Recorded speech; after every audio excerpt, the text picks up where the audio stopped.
नमस्कार, मैं हूं मृत्युंजय कुमार झा।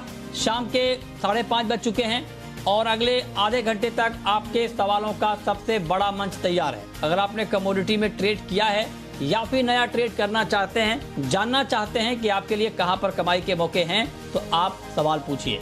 नंबर आप नोट कर लें 02223001634।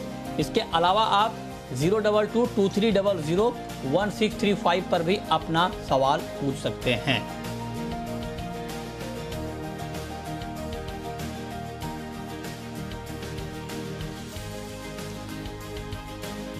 और सबसे पहले बात करेंगे गोल्ड की और गोल्ड प्राइस की।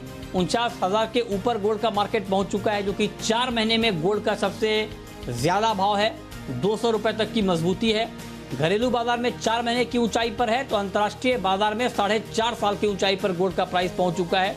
$1900 के ऊपर ट्रेड हो रहा है। चांदी $28 के ऊपर है। हमारे साथ मेहमानों का एक खास पैनल है इस पर बातचीत करने के लिए। हमारे साथ मनोज झा हैं, MD हैं कामाख्या ज्वेल्स के। हमारे साथ बीरेन वकील हैं पैराडाइम कमोडिटी के। भाविक पटेल हैं ट्रेडबुल्स के। और बीवी मेहता हैं, ED हैं CK। आप सभी का बहुत स्वागत है। मनोज जी, पहला सवाल आपसे यही होगा कि 49,000 के ऊपर गोल्ड चला गया है।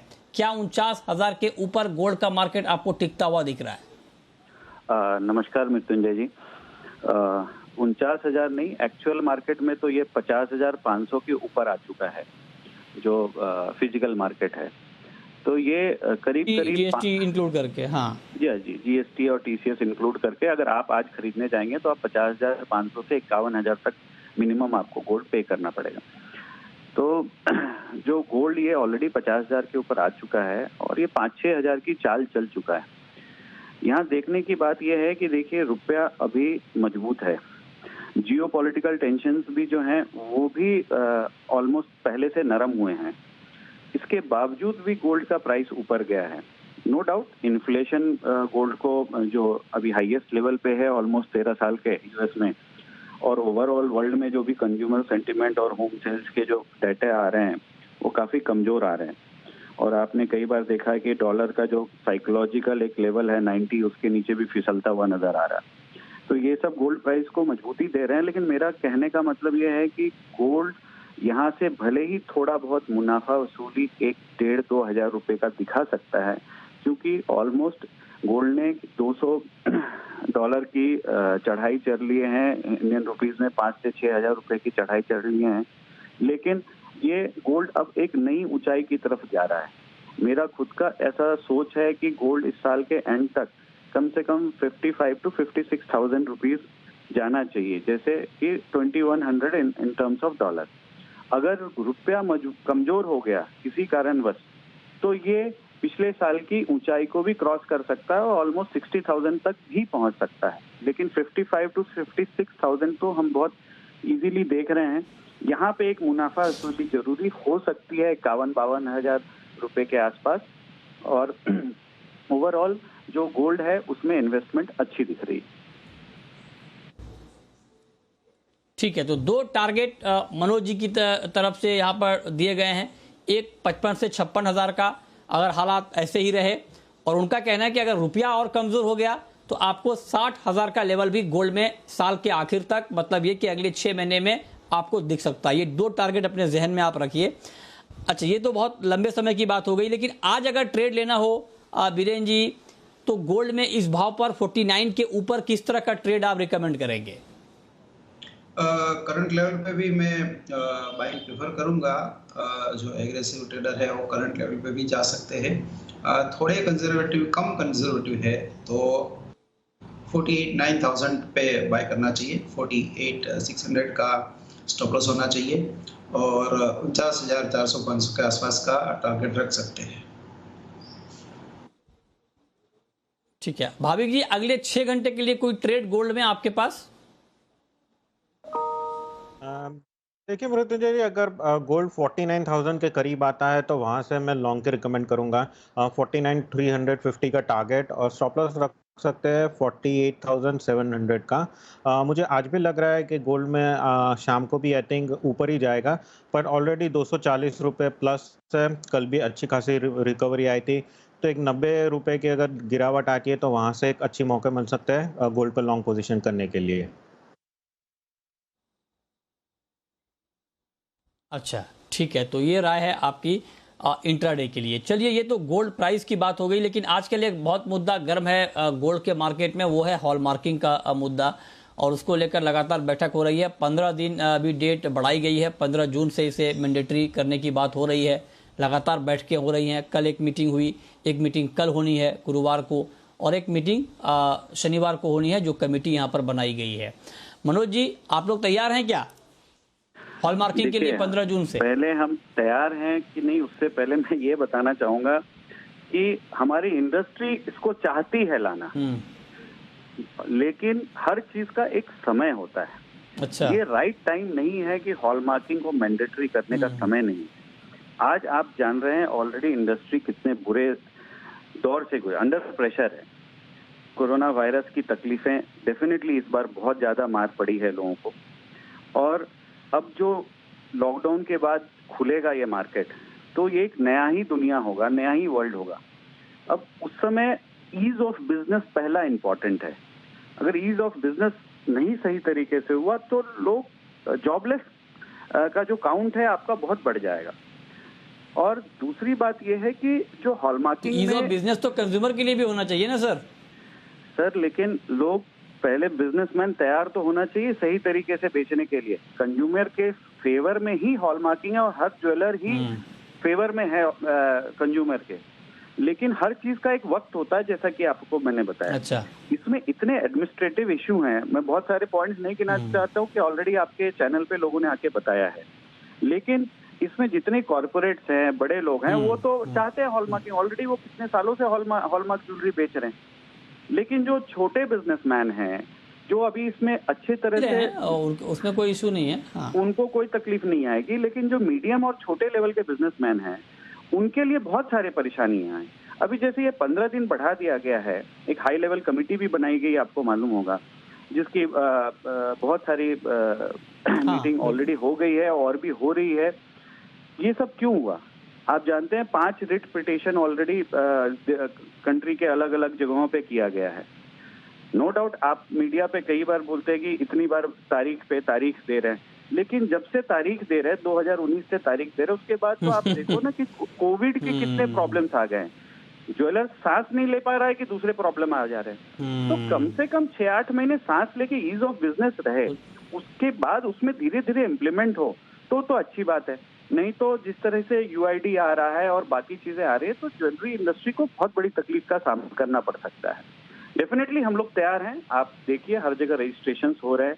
नो डाउट लॉकडाउन है, फिर भी लोग अपने अपने कंसल्टेंट को फोन करके जो रजिस्टर्ड नहीं है वो रजिस्ट्री कर रहे हैं, लेकिन आपको बहुत कम हुए हैं रजिस्ट्रेशन, बहुत कम हुए हैं। 5 लाख ज्वेलर में से 30-35 हज़ार का रजिस्ट्रेशन बहुत कम है। ठीक है, लेकिन ये कोरोना का मामला भी है और इस वजह से दिक्कतें आ रही हैं, ये तो एक अलग मसला है। बिल्कुल आपने ठीक कहा। देखते हैं कि इस पूरे मुद्दे पर क्या होता है, लेकिन 15 जून की तारीख तय की गई है। देखते हैं कि 15 जून से ये इम्प्लीमेंट हो पाता है, नहीं हो पाता है। बहुत शुक्रिया मनोज जी आपका हमारे साथ जुड़ने के लिए और इन तमाम मुद्दों पर बातचीत करने के लिए। आगे बढ़ते हैं, अब बात करते हैं हम सिल्वर की, चांदी की।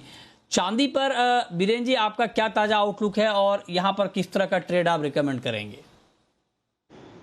सिल्वर में काफ़ी कंफ्यूज हूँ मैं, क्योंकि ये बार बार 66 की ओर जाती है, वापस 72 की ओर जाती है, तो इसकी सही दिशा का मुझे पता नहीं चल रहा है। अच्छा, आप कह रहे हैं कि सही दिशा का आपको पता नहीं चल रहा है। आपको चल रहा है पता भाविक जी? देखिए मृत्युंजय, सिल्वर अगर देखें तो जैसे गोल्ड एक अच्छी कंफर्म अप ट्रेंड में है, वैसे सिल्वर नहीं है। 2-3 दिन से अगर देखें तो चौपी है। इनफैक्ट इवनिंग सेशन में एक बड़ी गिरावट भी आ सकती है। तो आज के दिन अभी तो मैं थोड़ा बुलिश हूँ, पर किसी की भी लॉन्ग पोजीशन है तो जब तक 72,200 एमसीएक्स सिल्वर जुलाई कॉन्ट्रैक्ट है वो ब्रेक नहीं करता, तो वो स्टॉप लॉस से बाय बना के रखे। अगर शाम को 72,200 के नीचे ब्रेक होता है तो जो भी लॉन्ग पोजीशन है वो निकल जाए। इनफैक्ट शॉर्ट पोजीशन में बना सकते हैं 75,500 के स्टॉप लॉस से। नीचे का टारगेट रहेगा 71,700 का। ओके, तो ये राय चांदी के ऊपर। अब हम बात करते हैं खाने के तेल की। जी हाँ, खाने के तेल के दाम 11 साल की ऊंचाई पर पहुंच गए हैं। जी हाँ, 11 साल, मतलब आप सोचिए कि 11 साल बाद इतने महंगे दाम खाने के तेल के हुए हैं। घरेलू बाजार में जो पैकिंग वाले खाने के तेल के भाव हैं वो 11 साल में सबसे महंगे हैं। इस पर बातचीत करने के लिए हमारे साथ फोन लाइन पर हैं CKED बीबी मेहता। ऑयल मार्केट को बहुत बेहतर तरीके से समझते हैं, ट्रैक करते हैं। मेहता जी, 11 साल में सबसे महंगा हो गया है खाने का तेल। 50% दाम सर एक साल में बढ़ गए हैं, और बढ़ेंगे या अब यहाँ पर कुछ राहत मिलेगी? साथ में ये भी बोलो कि 10 साल में किसान को सबसे ज्यादा दाम मिल रहा है, वो भी साथ में बोलिए। यस, बहुत बढ़िया बात कही सर आपने। हाँ, 10 साल में सबसे अच्छा भाव मिल रहा है। Right sir, right. अच्छा, नहीं आप जो बोल रहे हैं, आज गवर्नमेंट भी चिंतित है, उस पर भी पूछूंगा सर। ये दोनों चिंतित है कि इतने भाव जो है कंज्यूमर के लिए काफी तकलीफदायक है, खास करके बिलो पॉवर्टी लाइन और लोअर मिडिल क्लास के लिए तकलीफदायक है। और उसके लिए हमने काफी सुझाव गवर्नमेंट को दिया है, खास करके BPL और लो मिडिल क्लास के लिए।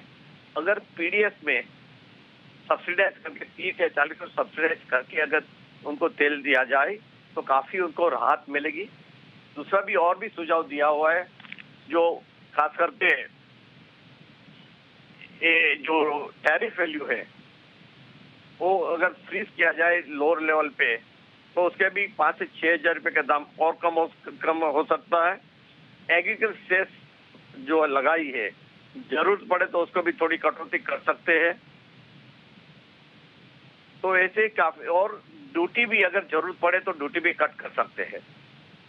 तो गवर्नमेंट को एक्शन लेना जरूरी है अभी, क्योंकि और एक चीजें जो फ्यूचर ट्रेडिंग के जो स्पेकुलेशन एक्ट सबसे ज्यादा हो रही है। तो पहले जो वॉलेटिलिटी रेट 4% था वो 2% करना चाहिए, और फ्यूचर ट्रेड में कंपल्सरी डिलीवरी करना जरूरी है।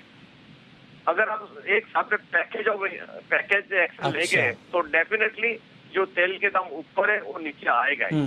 और साथ में फ्यूचर कोड भी अगर आप देखें, ये तो सर आपने बहुत, हाँ जी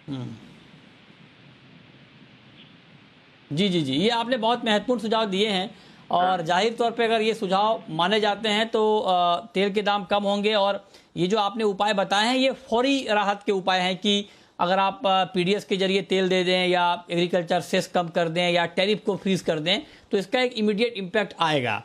तो सर, आप तो ऑयल मार्केट के मतलब महारथी हैं, आप जितना मतलब अच्छे से मार्केट को समझते हैं ऑयल मार्केट को, अगर आपके सुझाए हुए ये 3-4 उपाय सरकार लागू कर देती है तो कितनी राहत मिल जाएगी? मतलब 200 रुपए में अगर मैं तेल खरीद रहा हूं तो कितना बच जाएगा सर पैसा? नहीं, आज जो है कम से कम मेरे ख्याल से 10 से 15 हजार रुपया नीचे आ सकता है। 10 से 15 हजार रुपया, और नीचे से भाव भी अगर नीचे जा रहा है तो और इसकी इम्पैक्ट आएगी। किलो में सर, किलो में 10 से 15 रुपए बोल सकते हो? 10 से 15 रुपया निकल सकता है। यस,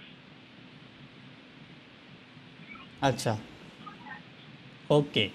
तो आप कह रहे हैं कि 10 से 15 रुपए दाम कम हो सकते हैं अगर ये मेजर्स सरकार की तरफ से लिए जाते हैं तो। और सर अगर नहीं लिए जाते हैं तो ये जो 11 साल की ऊंचाई वाली बात हम कर रहे हैं, कहीं ये 15 साल 20 साल की ऊंचाई वाली बात में तो तब्दील नहीं हो जाएगी अगर आपके सुझाए हुए उपाय नहीं माने गए तो? नहीं भाई, गवर्नमेंट के पास और भी उपाय है, वो भी उपाय यूज कर सकते हैं जो हम नहीं चाहते। मगर अगर कोई भी उपाय, हाँ, पॉलिसीज में उसने स्टोरेज कंट्रोल ऑर्डर लगाया, गवर्नमेंट लगा सकती है।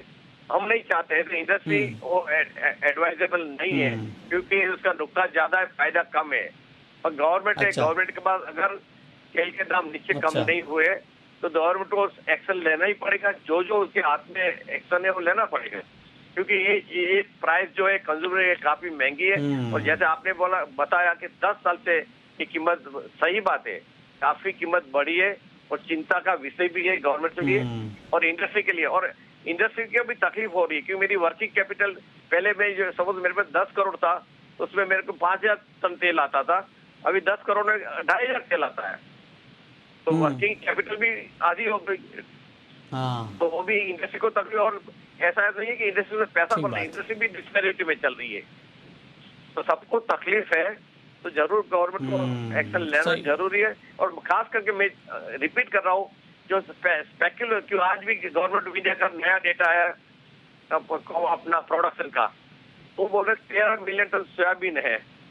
हाँ। या तो 9 मिलियन टन और Okay. 10 मिलियन टन मस्टर्ड है। और इंडस्ट्री का डेटा काफी नीचे है, फिर भी अच्छा। आज इंडस्ट्री का 10 मिलियन के सामने गवर्नमेंट का 13 मिलियन सोयाबीन का है, इंडस्ट्री का 8.5 मिलियन मस्टर्ड के सामने गवर्नमेंट का 10 Okay. मिलियन है। तो ग्राहक तो ये सीट ग्राहक किधर? अच्छा तो अच्छा ट्रूथ लाइज समवेयर बिटवीन। मैं ऐसा नहीं बोल सकता कि इंडस्ट्री का डेटा सच्चा है और गवर्नमेंट का गलत है। गवर्नमेंट के पास भी अच्छी मशीनरी है, ठीक, सैटेलाइट है। हाँ वो अलग अलग अलग बिल्कुल ठीक हाँ, बात है। तो मतलब कहाँ जी, होर्डिंग जी। हो रहा है? ओके मेहता जी, एक आखिरी सवाल सर जी, ये आपने बहुत महत्वपूर्ण बात कही। एक आखिरी सवाल मेहता जी मैं आपसे ये पूछना चाहता हूँ, ये तो आपने बताया कि क्या उपाय सरकार को करने चाहिए दाम कम करने के लिए। अब सर कुछ खबर आप जाते जाते बता दें कि मीटिंग के बाद कुछ आपकी अलग से बात हुई क्या सरकार में कहीं पे, कि कब तक कुछ होने वाला है ऑयल के मसले पर? कुछ अंदर की नहीं। खबर सर, हेडलाइन? नहीं, कोई हेडलाइन नहीं है। खाली गवर्नमेंट ने चाहते थे कि जो हमने सुझाव दिया है वो राइटिंग अच्छा। में दे दे, तो हमने वो राइटिंग में पूरा हमने सुझाव उनको भेज दिया है कि ये हमारे सुझाव है जिसके वजह से प्राइस नीचे आ अच्छा। सकती है। अभी ball is in court of the government. हाँ जी। ओके ठीक है, बहुत शुक्रिया मेहता जी आपका हमारे साथ जुड़ने के लिए और तेलों के मसले पर बात करने के लिए। चलिए आगे बढ़ते हैं और अब हम रुक करते हैं कुछ और कमोडिटी का, और अब हम सवाल जवाब का सिलसिला शुरू करते हैं। पहला सवाल है ताराचंद का। पूछिए ताराचंद जी।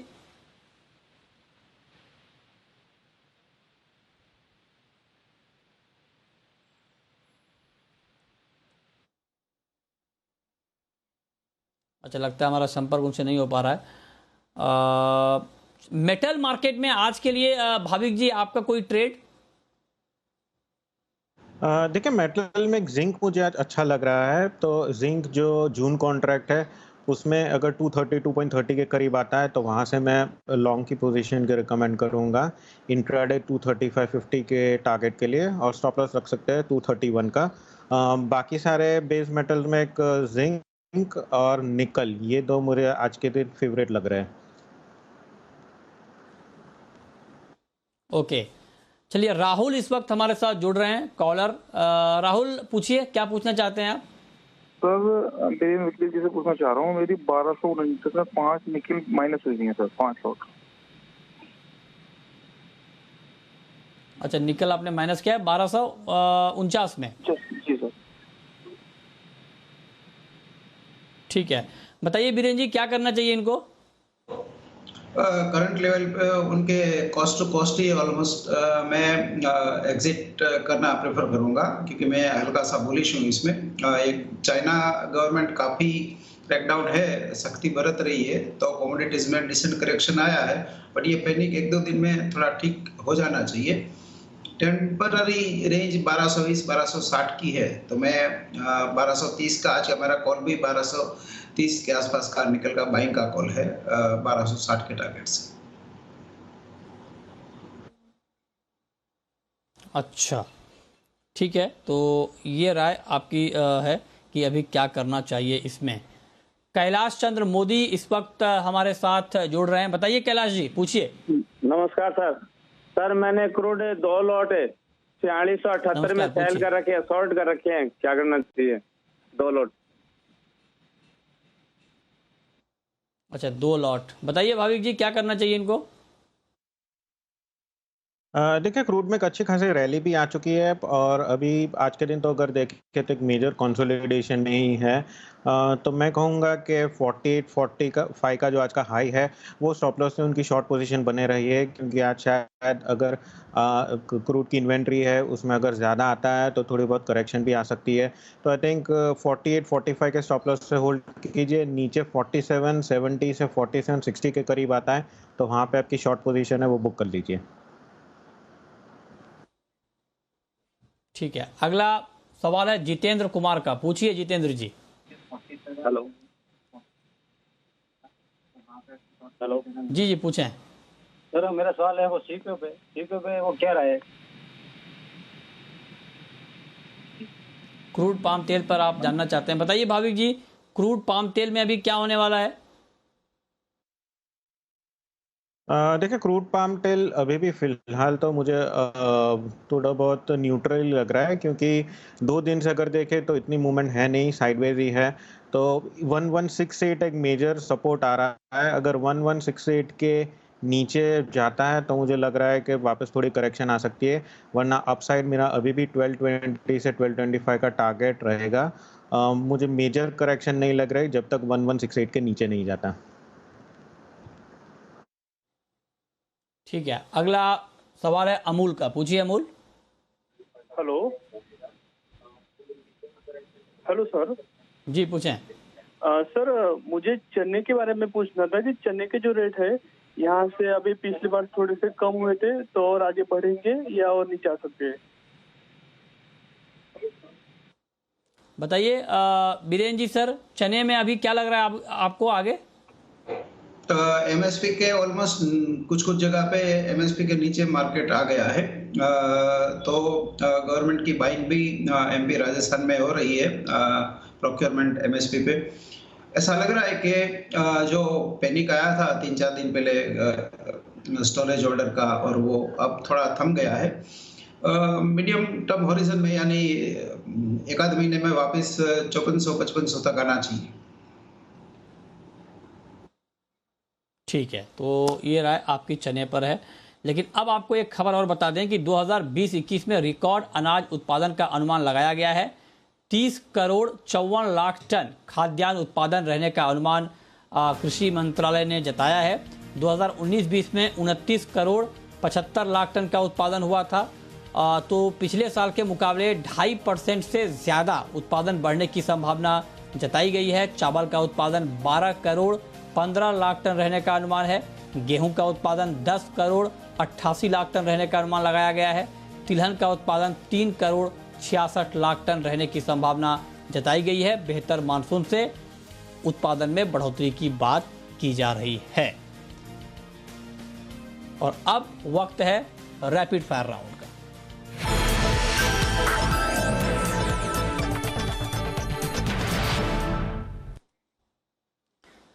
भाविक जी, आपकी पहली रैपिड फायर कॉल। जी, जिंक जून कॉन्ट्रैक्ट है, वो मैं लॉन्ग के रिकमेंड करूंगा 235.50 के टारगेट के लिए, और स्टॉप लॉस रहेगा 231। आपकी कॉल बीरेन जी। मैं निकल बाइंग प्रेफर करूंगा 1230-35 के आसपास, और टारगेट 1260-62 का, स्टॉप लॉस 1215। आपकी आखिरी कॉल। जी, नेचुरल गैस जून कॉन्ट्रैक्ट है, वो मैं 218 के करीब लॉन्ग के रिकमेंड करूंगा 222 के टारगेट के लिए, और 215 का स्टॉप लॉस। बहुत शुक्रिया भाविक जी आपका और बीरेन जी आपका हमारे साथ जुड़ने के लिए, बताने के लिए कहां पर कमाई के मौके होंगे। छोटा सा ब्रेक के बाद भी खबरें जारी हैं। नमस्कार।